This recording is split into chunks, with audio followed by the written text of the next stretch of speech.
Hello and welcome to episode 119 of the Ego Chall Podcast. My name is Preston Byers, and as always, I'm joined by my co-host Justin Binkowski. And on today's episode, the qualifiers are already back for the CDL. A quick turnaround in the Call of Duty League, and we'll get to them near the end of this episode. And before that, we will talk about Black Ops 6. We'll be talking about at least one last roster change, possibly the last roster change of this CDL season, and it is a very fitting one. We got a coaching change, and we got some other stuff that we were planning to talk about that we might not talk about depending on how long this show goes, or how short it goes, rather. But before we get to any of that, how you doing, Bink? I'm doing well. For starters, happy Memorial Day weekend to all our listeners and viewers in the U.S. Um, but yeah, no, I think big thing here. We don't have a ton to talk about, but we are approaching the end of the online segment of the CDL season. So get you guys ready for the first week of those qualifiers next weekend. But yeah, we got some decent stuff to talk about first, so we might as well jump right in. Let's talk about the roster news first, just because that's kind of like the most relevant thing to the actual CDL. The Boston Breach, who we talked quite at length about this entire season, but especially last week in our Major 3 Breakdown podcast episode. The Boston Breach are in last place in the CDL, and I believe they've lost 10 in a row, if I'm not mistaken. 10 consecutive losses, 13 of their last 14. And they are by far in last place. And as we discussed last week, all but eliminated from contention to qualify for CDL champs at the end of the year, which is unique because they are literally the only team that probably doesn't have a shot at this point. But they have decided that in the face of that, despite the season being all but over for them in terms of relevance, they are going to make one last roster change, or they might make another one or three more depending on how things go, but they're making one more at least, and that is bringing in Major Maniac to replace Pentagram. So Pentagram gets a stage, right? He came in before the Major 3 qualifiers. He did the qualifiers and then Major 3. He did not win a single match in the CDL, quite unfortunately, and definitely not completely his fault because they were already on a pretty downward slide before he came into the roster, but he's out. And Major Maniac, formerly of Atlanta FaZe, I think Minnesota Rocker, the Mutineers. I'm not sure if there's any other teams that I'm missing, but he's definitely a CDL veteran, a Call of Duty veteran. He will be taking Pentagram's spot in the Boston Breach starting lineup. What are your first thoughts on this? This was announced, I believe, on Friday. So it caught me by surprise. I definitely wasn't expecting it, but what do you think? Yeah, I definitely wasn't expecting it. I think it was Jacob Hale who did some of the potential scenarios for Boston to even like tie for uh ninth or eighth place or whatever. It's like they're like Yeah, 50 points, and like to get the 70 points, you obviously can have a 7-0 stage, which is historic ridiculous. compared to their 0-7 performance. Or you sprinkle some online wins in, and then you got to win 2 matches on land for 30. So you win 4 matches online, go 4-3, which is still a drastic improvement over the last set of qualifiers. And then you have to win 2 matches on land to get 30 points or 15 to get to 70, and that only gets you into a tie. That's like taking into account the teams at 120 now Mm-hmm. not winning at all. So outside looking in, it looked very, very bleak for Boston's chances of making champs, and I wasn't expecting them to make another move Yeah. because of that. But I think maybe a little glass half full perspective here. I guess we've talked about the Paris and Vegas franchise historically in the CDL being unwilling to make moves, and in past seasons and whatnot. This is a case of an org still being proactive, even when it seems like Mm-hmm. there's a very, very slim chance of them making it to the postseason.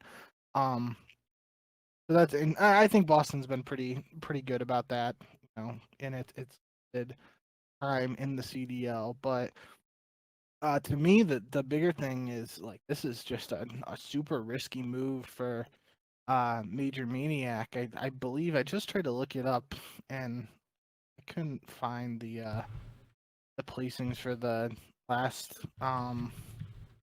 Challengers tournament in at the Toronto Major. I don't know if they're not yet or whatnot, or I'm just dumb and can't find them. I thought I saw him like because I believe he was playing with Paul X, and I thought they were in the finals against FaZe Black, and they lost. I'm not 100% sure. I might have just been seeing his stuff, but um, regardless, like Major Maniac taking this chance to sign with this team when it's so um unlikely that they make champs, whereas he has the potential to compete in challengers champs if he plays well and can theoretically make more money there. That's just a huge risk. But again, you can say like you don't want to turn down a chance to play in the pro league, and this could be an opportunity for him to showcase his talent again that we've seen over the years, and um boost his stock a little bit heading into next season.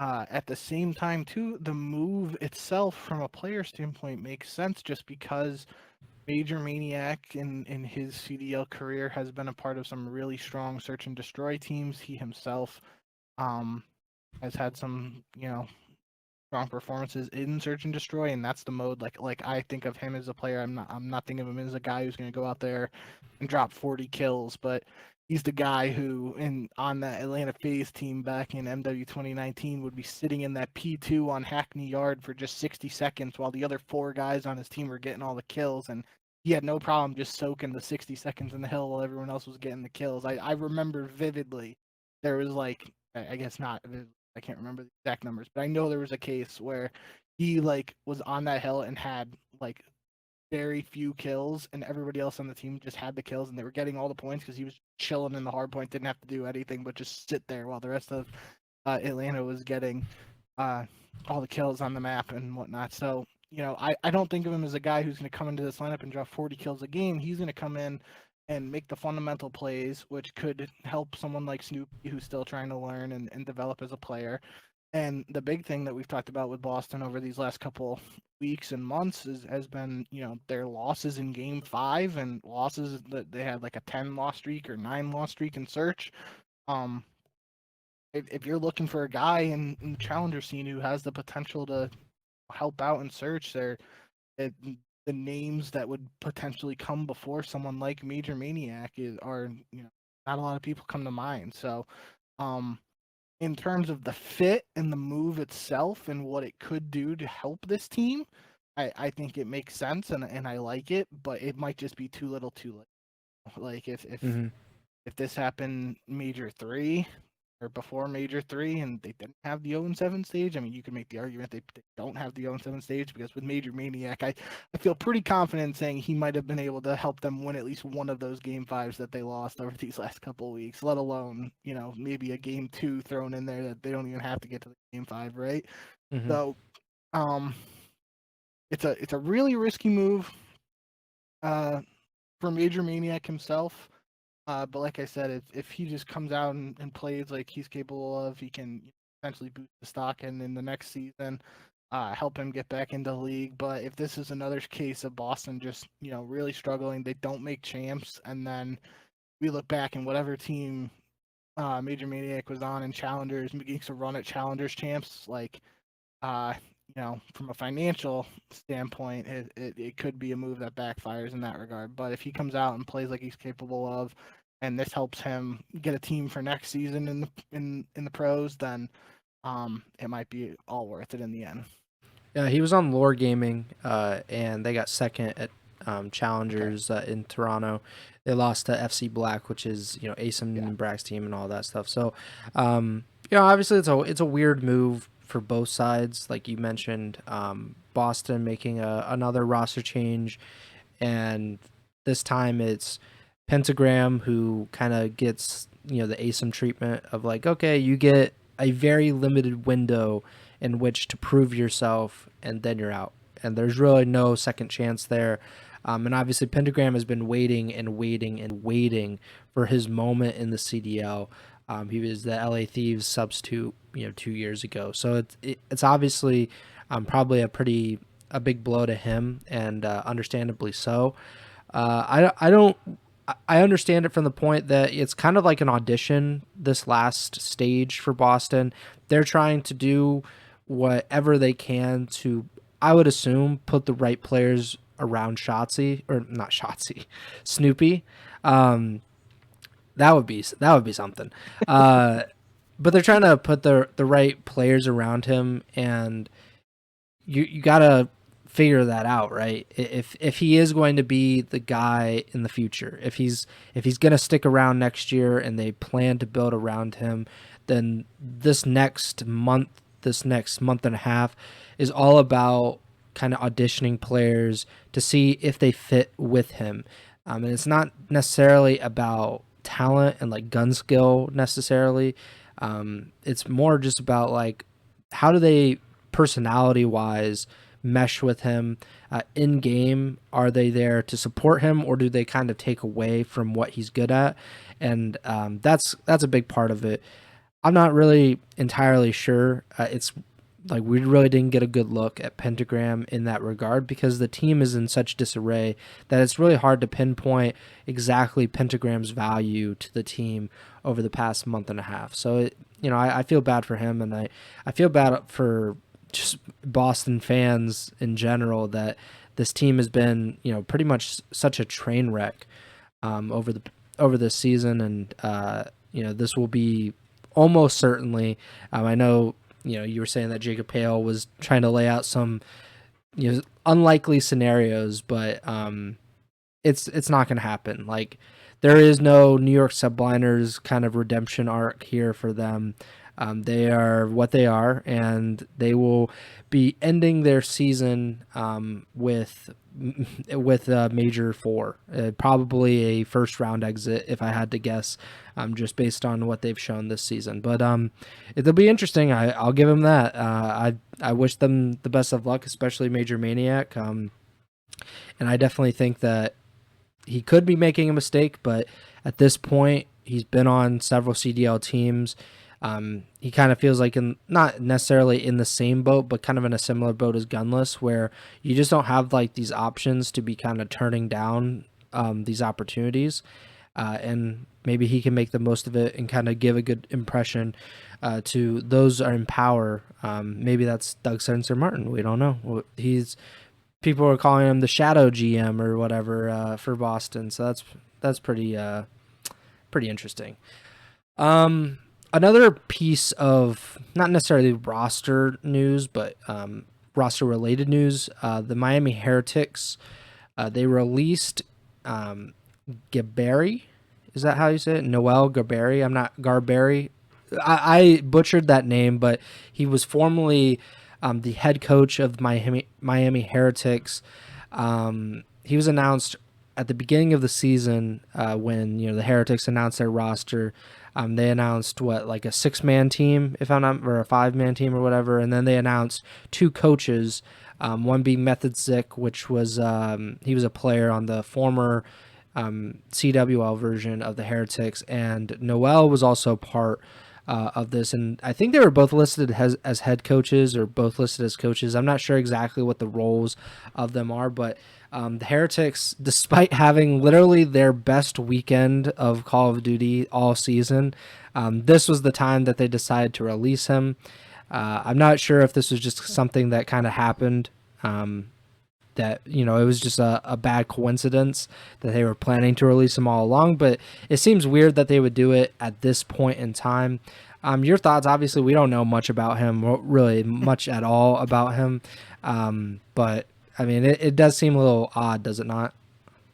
I'm not gonna lie. I honestly had never heard of this guy until the news was dropped that announced. And I mean, I even put it in the notes here that he wasn't a part of the original announcement, because on August 24th, Miami puts out the tweet announcing Lucky Metals, Eric Boom, Journey, Vickle, and Method Sick. They have emojis next to the name, and Method Sick Method Sick is like a suit with a tie on, kind of signaling he was the coach. And I had never even saw that there was a reply to this saying that like that this guy, I don't even know how to pronounce his name, uh, is also a part of it. So I'm really confused why he just wouldn't have been a part of that initial announcement and graphic too. I don't really know.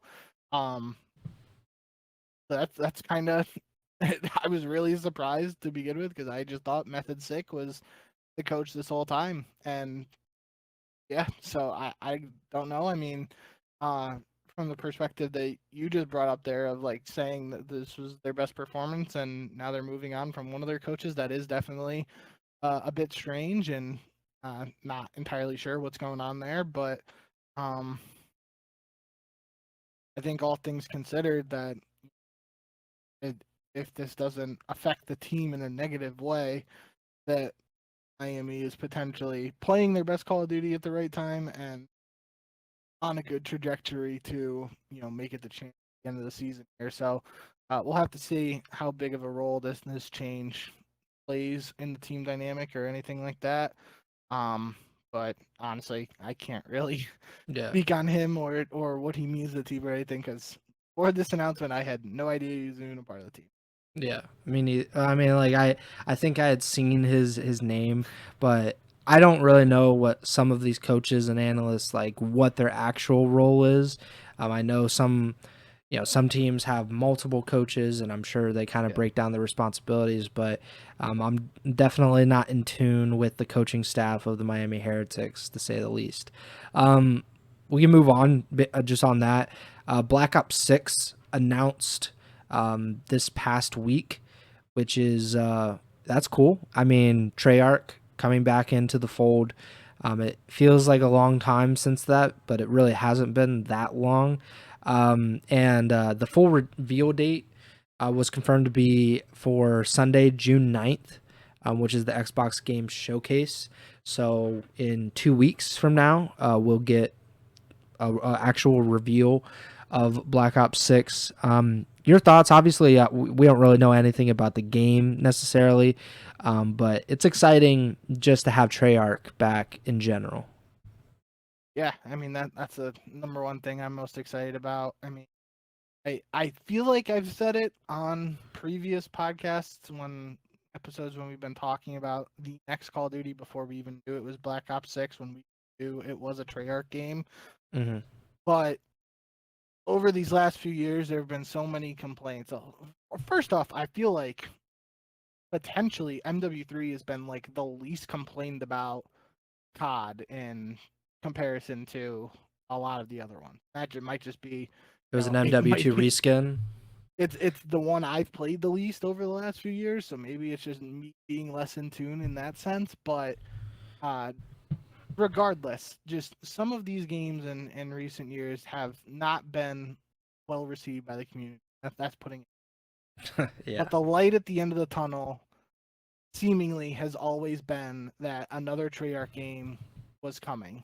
And Treyarch has been the savior of not only competitive COD, but in many people's eyes, just the COD franchise in general. Um, Especially from a competitive COD standpoint, though, they seem to listen the most to feedback and stuff like that, from the pros and whatnot. So, um, there's a lot riding on this game, and they've had the most amount of development time to work on it. I think it's going to be 4 years by the time it's all said and done and releases this fall. I think I saw like rumors on Twitter and stuff that the devs have hinted at them play testing this game for almost 2 years now. Um, there's just a lot riding on how good this title is, and there are high expectations of it, seemingly higher than uh, in some of the recent years, and that could be again due to the Treyarch effect. It also could be due to people just waiting so long for another Treyarch game that they're just like, please just give me this and be good, and we need something. So, I'm excited for the reveal. I mean, obviously, this is the undisputable COD cycle that just inevitably pops up every year, where it's like we don't even get to the end of the current game and we're already getting leaks and stuff for the next game, and this is the showcase is gonna happen not even before champs this year. So, um, yeah, I mean, it seems like we're getting to that point where we're talking about the next game. People are gonna get excited about it and whatnot. But I just really hope that this is the game that from a competitive standpoint, or not even just from a holistic standpoint. I just hope it's a really good one, and I know there are obviously a lot of people who are hopeful for that as well. So, we'll have to see what we end up getting. Obviously, the reveals that always happen aren't like too you know over the top or anything. They kind of Yeah, just they're like movie you know trailers almost. yeah, they show a little bit, and then we get the multiplayer reveal down the road, and sometimes they do like cases where they bring some pros and whatnot or streamers and Hmm. actually play the game. So, um, even if we don't get a lot coming up here soon in the initial reveal, we're getting to that point of the year where we're gonna start seeing some more stuff for this new game. And even before we just went live here, like less than an hour ago, I saw Noah J tweet out something. He got a package from Treyarch, teasing zombies being in the new game. Obviously, for a Treyarch game, that's kind of like assumed, but I guess maybe it hasn't technically been confirmed up until this point. I know a lot of people are hoping that round-based zombies will be making a return after this, DMZ-esque zombies mode in MWZ has, I think it's been pretty decently well received at launch, but then it like kind of just wasn't getting or hasn't been getting a ton of content in the season releases. I know it was either season 2 or season 3. Like they didn't even have like a major update at the season launch, and they waited until the mid season or season reloaded update to add some new stuff and whatnot. So, um, yeah, getting a little off track, but I know Black Ops 6 is coming. We know that for sure now. We just gotta wait to get more details and hope. Yeah, I mean, obviously, I don't play like nearly at all anymore, just because I don't really have the interest to kind of like put in that kind of time. And I'm sure like a lot of the people that are listening or watching in probably do have like that kind of interest. So like I don't want to be like one of those people that is just like overly negative about something that people are excited about. Just like, but like for me to be honest, like I'm just like not excited at all about it, because it feels like like you said, we're in the cycle of like people start getting excited about the new game or the next game that's 5-6 months out, and then we're inevitably kind of disappointed by whatever it may be. But if it's broken, or if it's just like not enough content, whatever it may be, it just feels like it's always not enough. And I don't know if that's just fan expectations, or if developers have done like a really poor job. I have my suspicions on which one of those two it is.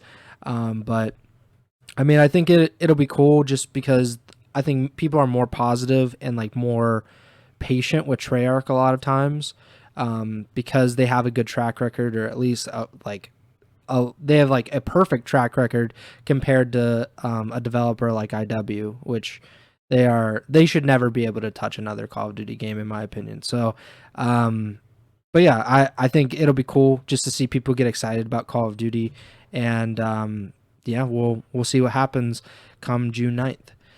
Um, Anything else that you want to talk about? Obviously, we have a few of these other points. I'm not sure if you want to talk about X Defiant, because after 7,000 years, they have finally launched, and you got to play it a little bit. Any first impressions on X Defiant? Is Patty Akes, is he doing a good job with his X Defiant?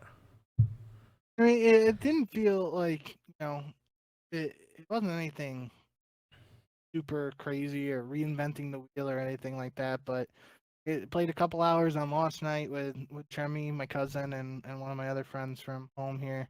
And we had fun. It was all right. Like I said, it didn't like Not a COD killer.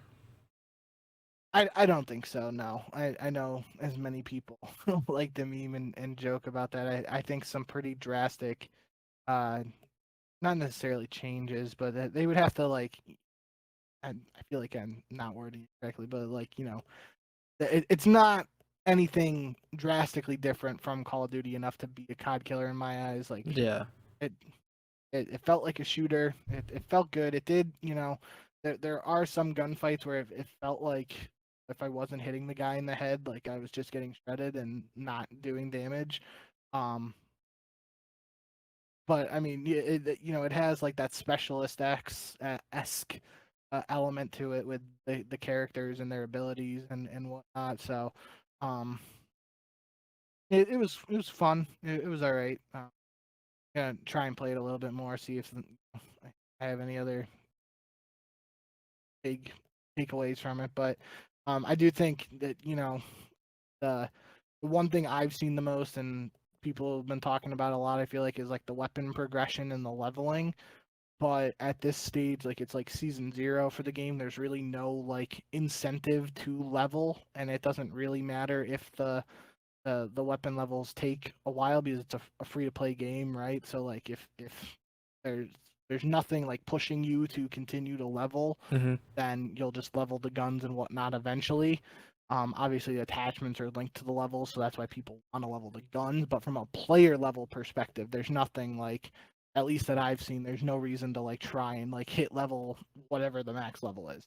Um, so that's something that might change. But again, this is season 0 launch. It's not even season. Um, so Patty Aches has some time to cook some more stuff up, and maybe that'll change my mind. But yeah, I mean, I had fun. Probably gonna play it again a little bit more here, see if think anything else of it. But to answer your question there in the middle there, I do not see it as the COD killer. I think Call of Duty has that brand identity now where They're a cockroach. They cannot be killed. I think that's a good way to put it. So yeah. Yeah, I mean, from what I played, I forget what even like the beta test or whatever it was, several months ago, when they thought it was going to be coming out pretty soon after that. Obviously, things did not happen like that. But when I played it, I didn't get the sense that it would like really catch Call of Duty players. Like I think people always talk about like lapsed Call of Duty fans or like those who played like in COD 4 or MW2 like back in the day, and like how do you get those people back? One, like those people are like in their 30s a lot of times, and like they just don't want to play a sweaty COD game like modern day COD. But X Defiant like is sweaty. Like you can already tell like the way the playstyle works. Like it lends itself to cracked kids playing it. There is no SBMM though right Yeah. now in X Defiant, so that's definitely noticeable. And yeah, I have my one buddy from home here who's not very good, and he's the type of guy we joke about, like we'll play Fortnite or at COD and be like, yeah, we're bringing him with us to bring down the SPMM a little, or the MMR a little bit, make the lobby a little easier. But obviously didn't have that effect in X Defiant. There are definitely some games where it was sweaty, but there were definitely some other games where Tremy was dropping like 60 kills against kids who weren't even shooting back. So Mm-hmm. it did, in that sense, have like a little bit of an old school COD feel to it. And obviously, you're not like it's a new game, so people might not have figured out the movement and whatnot yet. But like it's not, you're not like slide canceling around every corner or just sliding Yeah. all over the map and whatnot. So in that sense, it is a little bit more like an older COD game. Um, but yeah, sorry for cutting. No, no, no. I think the there is no COD killer. Like, I mean, the only COD killer would be COD itself. Yeah, yeah, Microsoft or Activision. Like those are the real COD killers in this, because at the end of the day, like it is such a big brand. It's McDonald's, it's Coca-Cola. It's like the one of, if not the biggest, like gaming franchise or title like in history. It sells millions and millions and millions of copies just based on the name. Like you don't even really need to see it. And some people barely play it and they still spend $60-$70 on it. I think like the only thing that really could really hurt COD is if a competent developer, and maybe will be Ubisoft with X Defiant, like it needs to be slower like than current COD, because I think that's kind of like a big problem, is like every game has gotten faster and faster and faster, where Halo back in the day you couldn't even sprint. Now you can sprint. Like that's just like a small thing. Obviously with COD, if you go back to COD 4 MW2, even with marathon sprint, it's a completely different game. Like they don't play like all that similar. It feels a lot clunkier back in the day, to now, where slide canceling and a lot, you can kind of bunny hop to a certain extent. It's just a lot faster, which is probably a good thing to keep up with, kind of like just stimulating yourself over and over and over again. But at the end of the day, it's also kind of like old people probably don't want to play that. I mean, Fortnite is a great example where no build is, very popular with a certain section of the audience, because yeah, it's a little too cracked to play with 13-year-olds who are just building and building and building. So that's a little bit of a little bit of a rant, but I think Call of Duty can't be killed. I definitely didn't think, from the hype or the lack thereof of the X Defiant launch, I didn't see that as like like a big cut in on Call of Duty. And also Call of Duty responded by announcing Black Ops 6, which That was I'm really funny.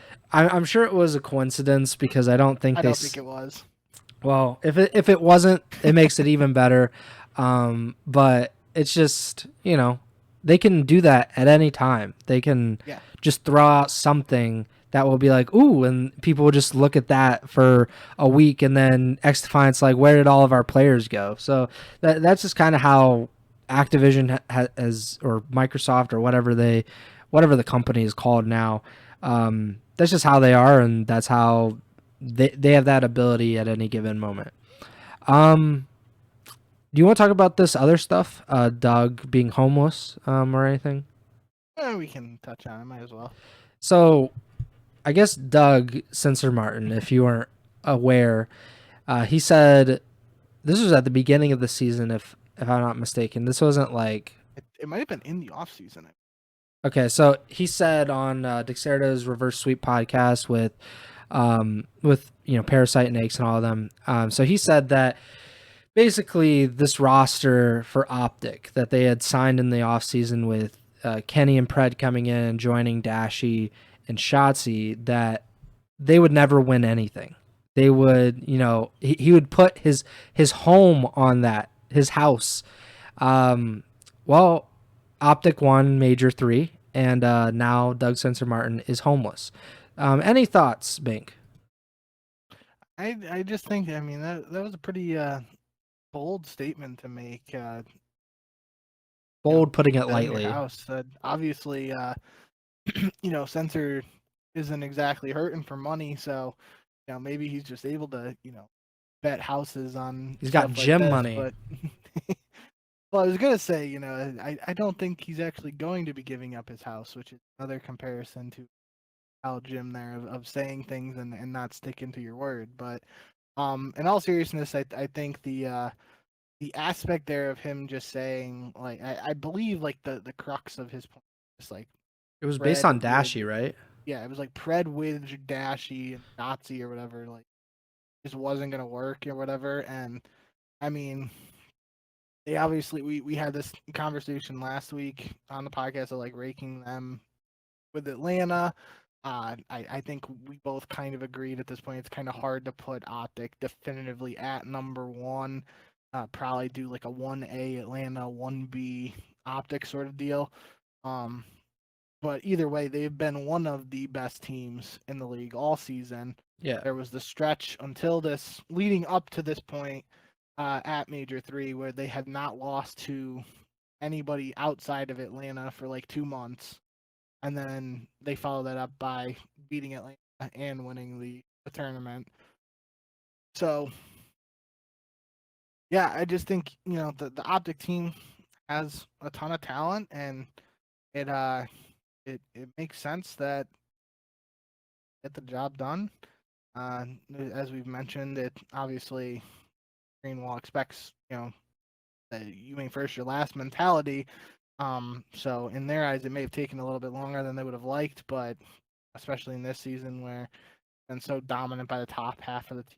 It's uh, it's it's pretty impressive that they were able to get the job done here, and especially considering it'd been 805 days or whatever they said it was since Mm-hmm. Optic's last championship. Like, so to not to defend Doug or anything like that, but like, that could have been something being in his mind at that time, being like, Optic really hasn't won much with this Shotzi and Dashi core up to this point.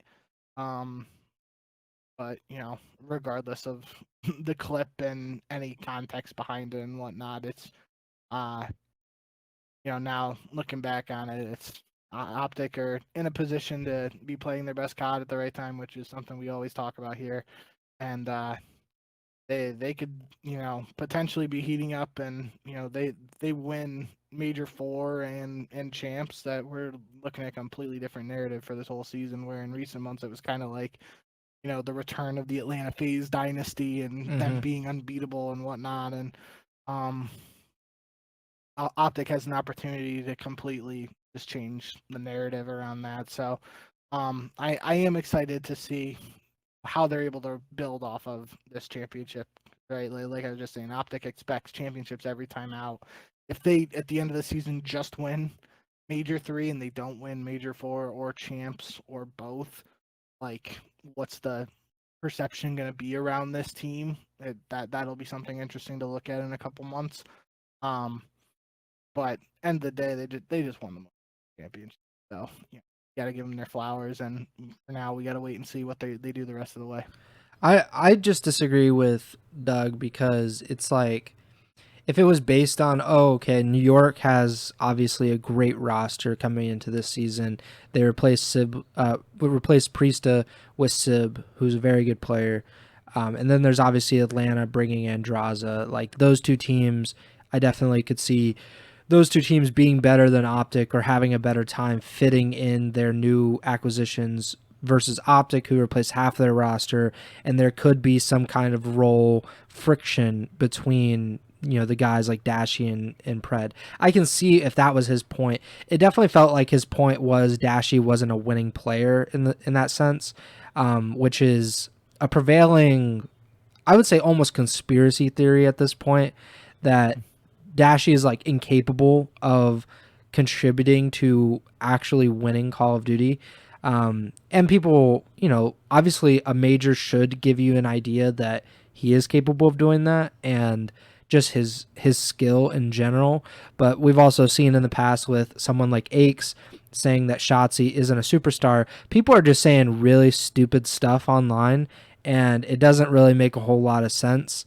What I'll say about the Doug thing is just there was no reason to think that Optic could not win with this roster. I think if you had said, I don't see LAT winning this, I'll put my house on it. I'd put my house on LAT not winning anything either with this roster, with their roster starting the season. If you wanted to say the same thing with the Boston Breach, I could see that. But Optic was undoubtedly one of the top 4 teams in the league at the beginning of the season, and they obviously have proved to be even better than just a top 4 team. So I mean, it's also kind of like that's just the idea with some of these guys. They go on podcasts, they say something ridiculous or something a little bit inflammatory, particularly about Optic, and that's just how things go. I guess it's annoying, but I'm glad that Doug isn't actually homeless. Hopefully, he I can just find a good home for himself. I'll just say the only thing, like I don't know the context or even the timing around really when he said that, right? Because like you bring up like comparing it to New York and Atlanta's rosters. Like I don't remember exactly how roster mania went down. I feel like New York was kind of late or after uh, Optic, because there was like that whole thing of like Priesta wanting to resign, and it was like reported there was contract negotiations and whatnot there. So I don't remember the timeline, but like regardless of what was going on behind the scenes and what was happening at the time when he made this statement, I just think, yeah, there's a lot of talent there. You can make the argument that it might not work for ABC reasons, and if you believe in those reasons, then good for you. But I think he made a good point there. It's not like if he had bet his house on LAG not winning a tournament this year, it'd be a little different than Optic with four guys who have pretty good gun skill and have top talent in the league. World champion in Kenny. Uh, Fred won one tournament with Seattle, or did he win two? I can't. Might have only been one.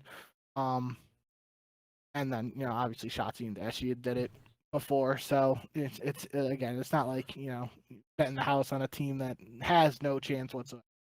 And if that's what he thought, yeah. End of the day, it doesn't really matter what happened now because point Optic Major 3 champs, and now we can look ahead to Major 4 and if they're able to keep it up.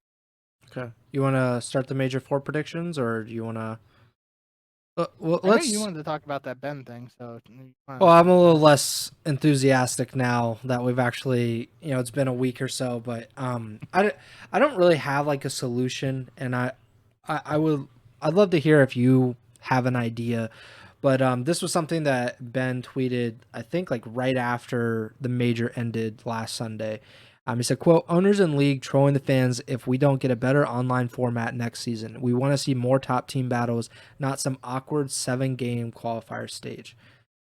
For me, I agree. Online Call of Duty, it sucks. I don't necessarily care about the competitive aspect of it. That's not something that worries me because it doesn't affect me. I'm not in the trenches, so to speak, trying to fight off someone who has, 20 less ping than me.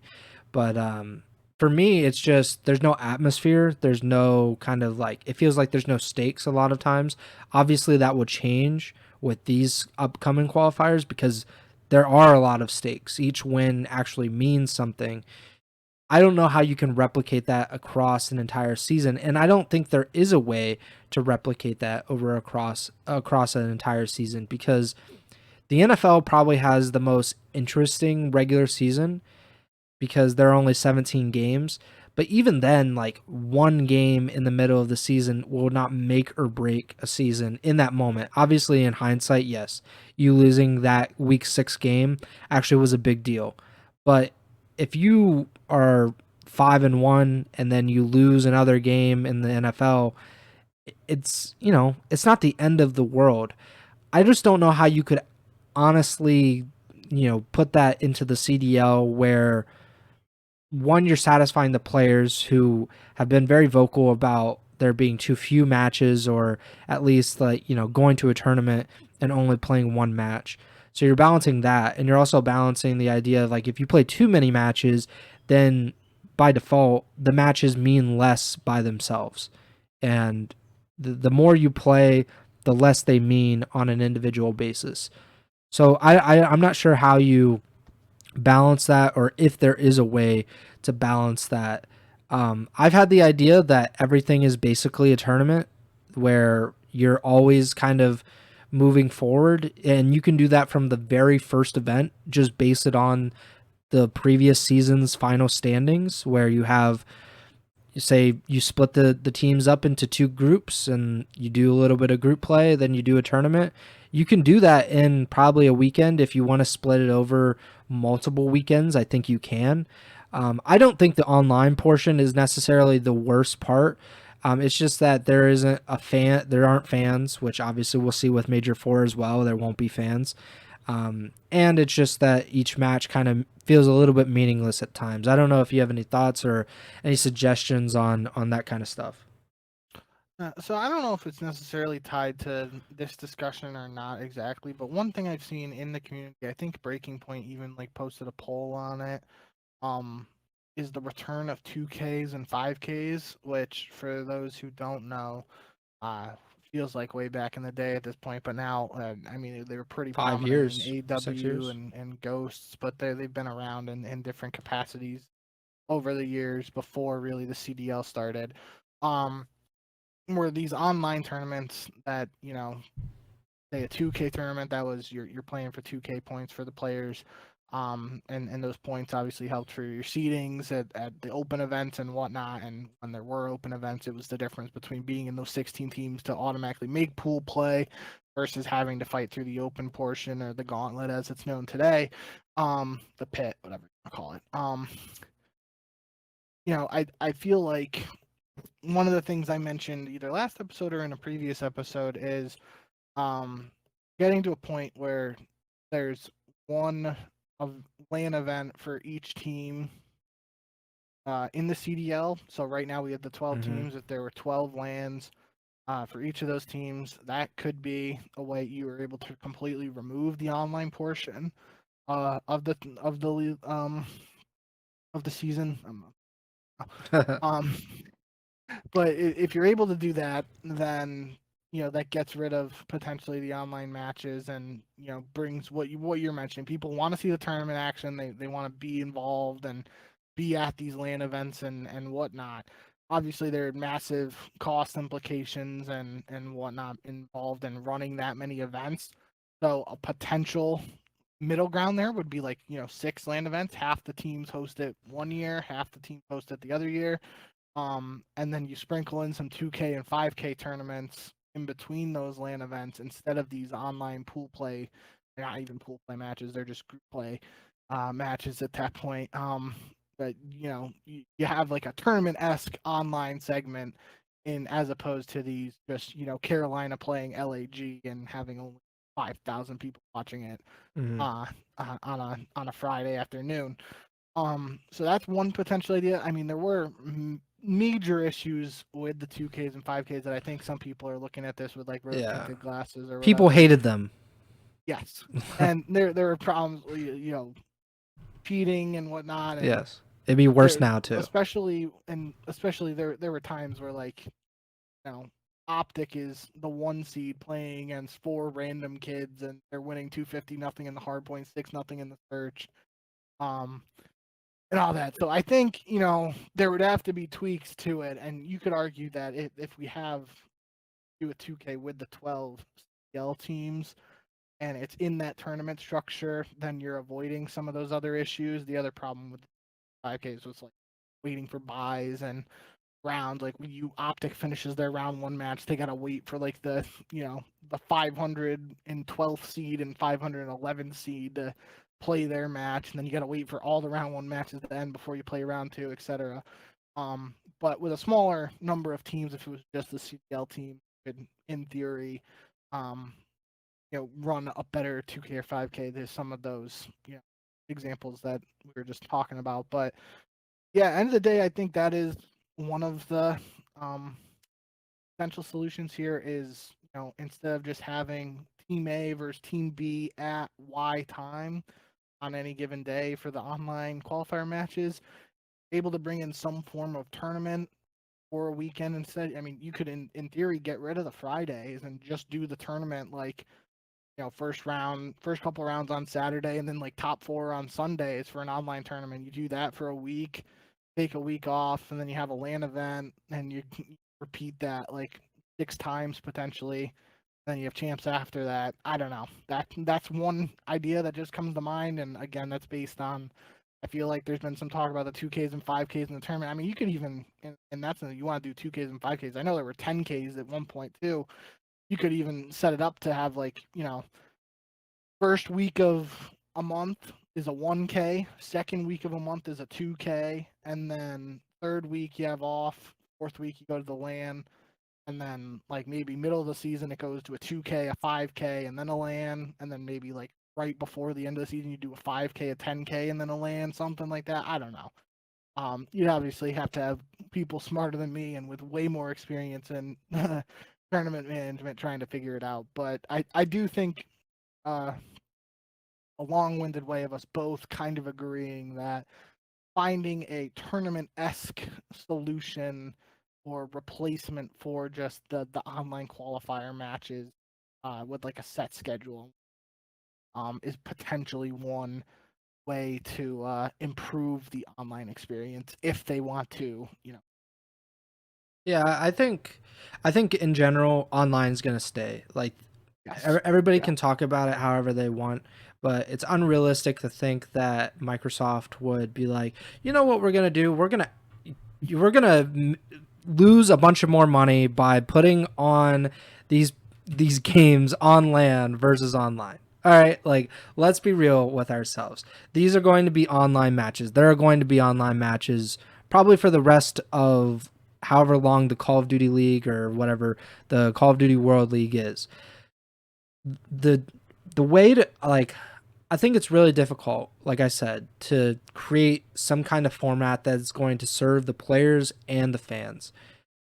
What I think could happen and what I think should happen is one, and it's not even like the actual matches related, because in a way you can't make every match feel important, but the stuff in between, right? Like when I really got into Call of Duty, like from 2013 to like 2015, that was like when I was like my my deepest into COD esports. There was so much content for me to watch as a fan. There were so many options.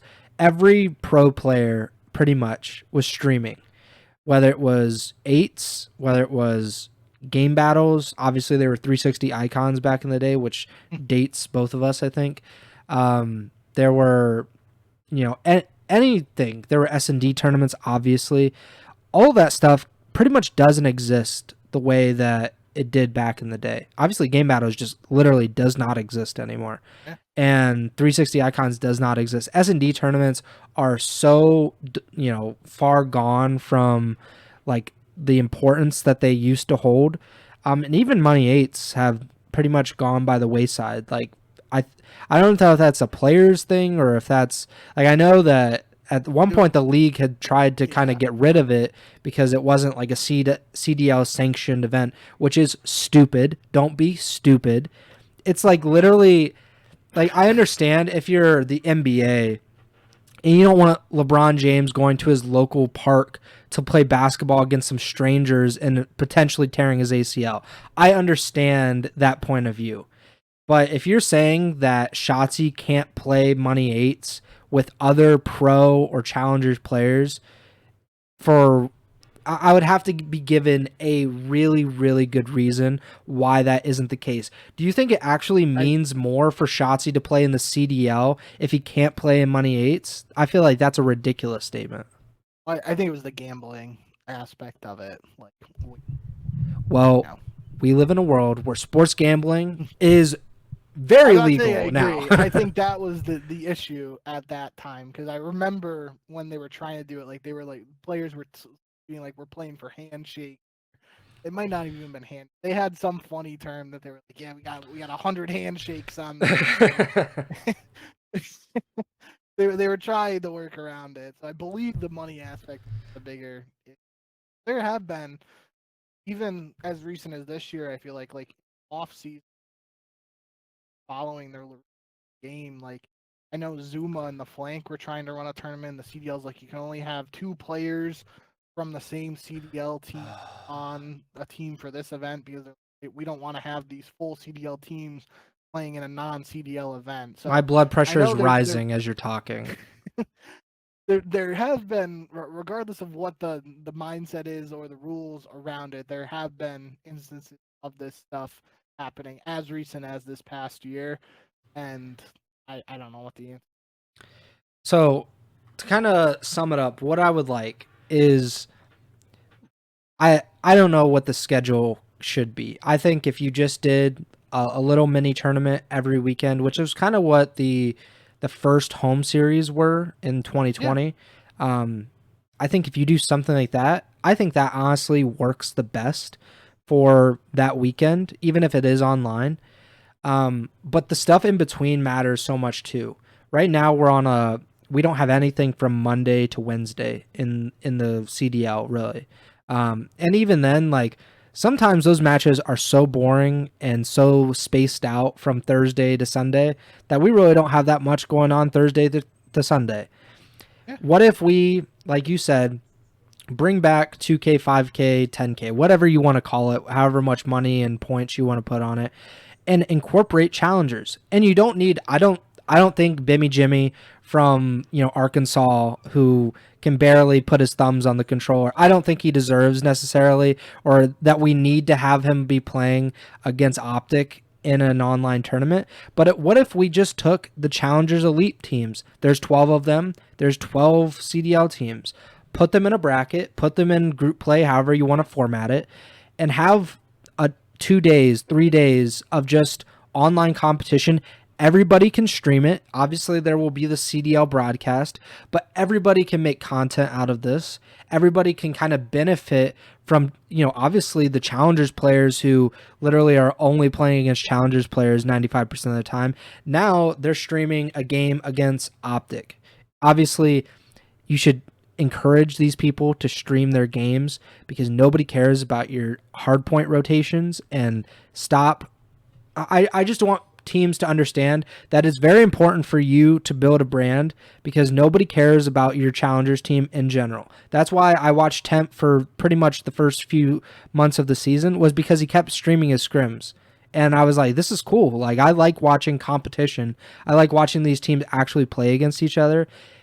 Everybody should stream these games, and everybody should be cool with, maybe their strategies being taken and maybe copied at some point. I just think there should be more content to fill in. And obviously, what I wanted to say last was Breaking Point did the BPL over the off season, where they had a bunch of players kind of doing money eights in a sense, which is based on FPL and ESEA in CSGO.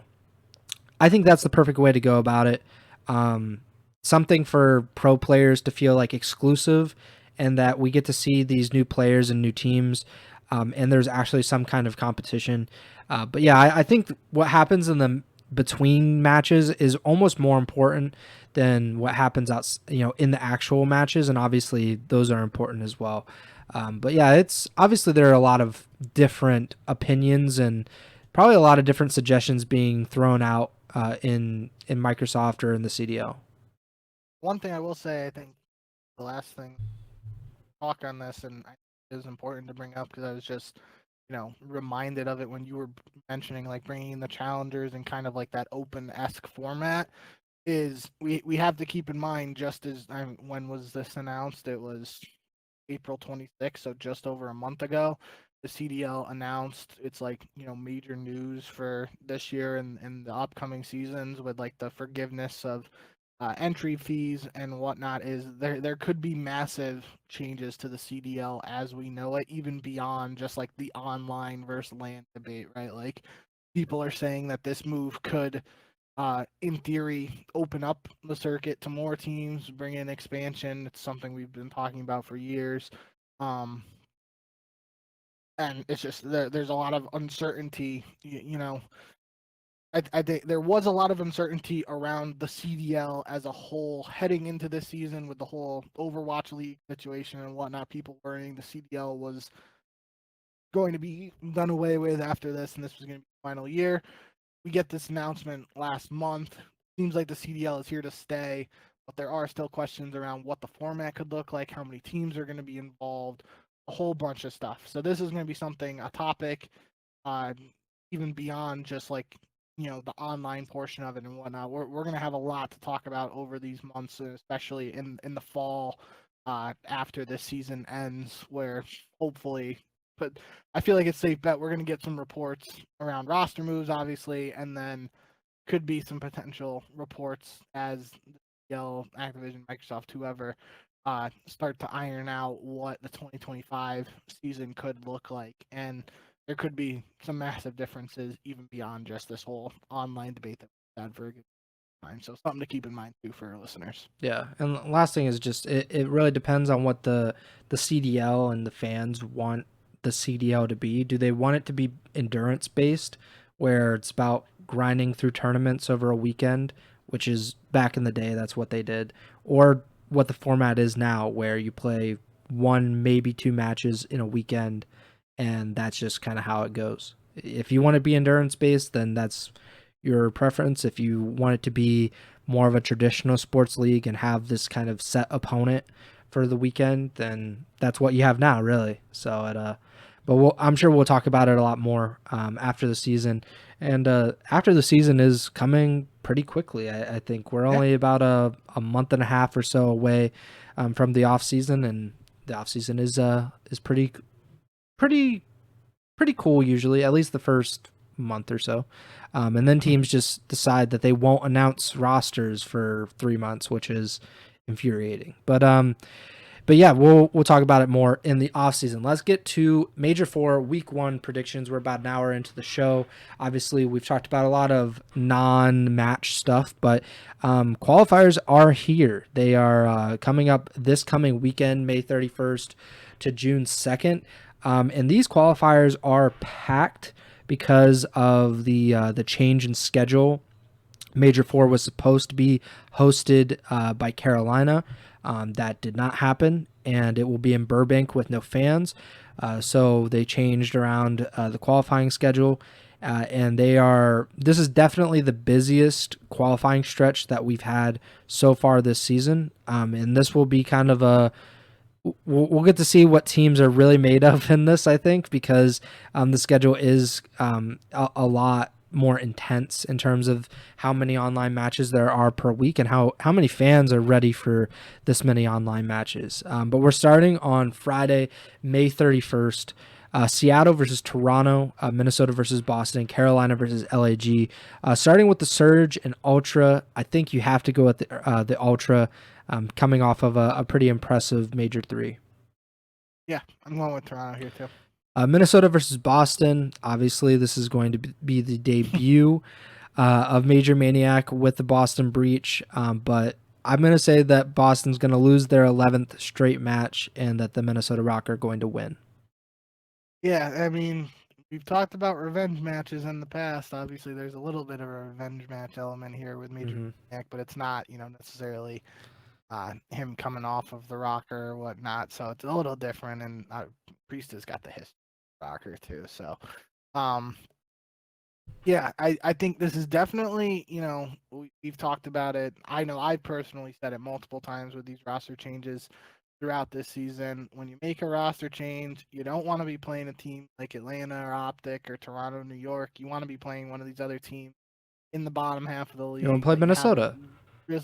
Yeah, this is a realistic opportunity for Boston to win, and it's a favorable matchup for a new roster. They have an opportunity to make something happen here. I will say that the whole theory behind Major Mania coming in helping with Search, we did just see at the last Major Standy, I think it was 17 kills in Search, and that was the only map Minnesota won on land, so could be a tough matchup in that, just S&D regard, but regardless, this is definitely a winnable matchup for Boston. I'm still going to pick Minnesota.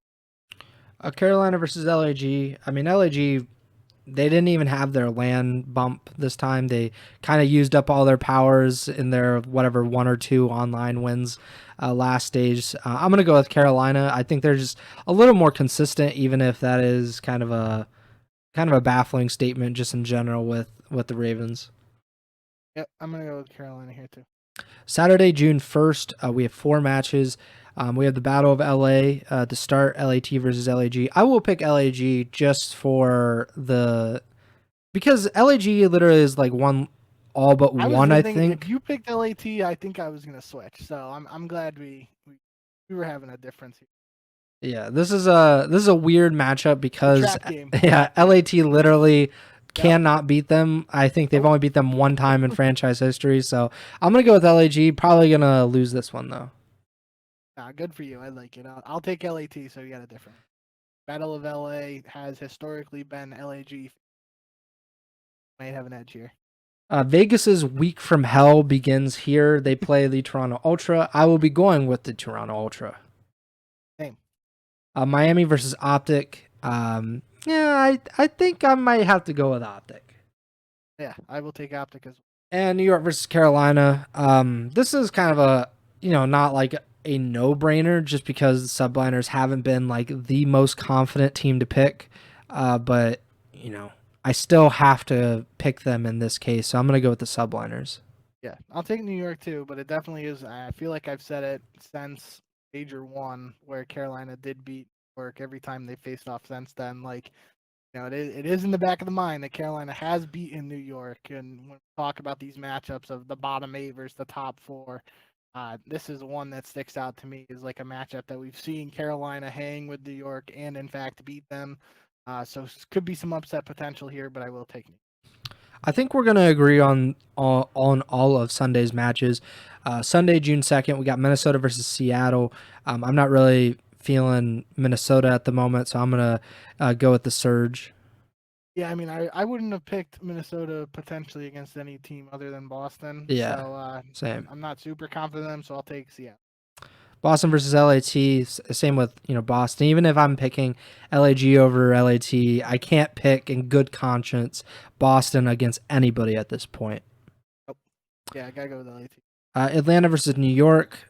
I'm going to be very obviously super interested in this match because I just want to see what Atlanta, how they respond to kind of falling on their face a little bit in S&D at Major 3. And this is obviously kind of, I'm interested to see why this isn't the final match on Sunday. Usually they put the big match as the last one. Maybe they did, but we're just kind of overlooking it. And then they had to add the matches added at the end. Yeah, so I'll go with Atlanta, but this is definitely the match of the week. Yeah, agreed. Gonna take FaZe here as well. It is worth mentioning though with New York, they have that matchup with Carolina and Atlanta here. If Carolina is able to pull off the upset, and as we think Atlanta takes care of business of New York has that potential to start 0-2 again. We know they kind of dug themselves a hole last major qualifiers, were able to make winners bracket in top 4 through it all, but just something to keep in mind, see if they're able to, avoid that or if it's history repeating itself again. And last match, Vegas versus Optic. Obviously, Optic. Yeah, I will take Optic too. And just a reminder on our pick'ems, you're 123 and 57. I'm 119 and 61, and Trimmer is 0-1. Make sure to like, subscribe, and follow the podcast feed wherever you're listening or watching on. Apple Podcasts, Spotify, YouTube, Amazon Music, really wherever you're getting your podcast.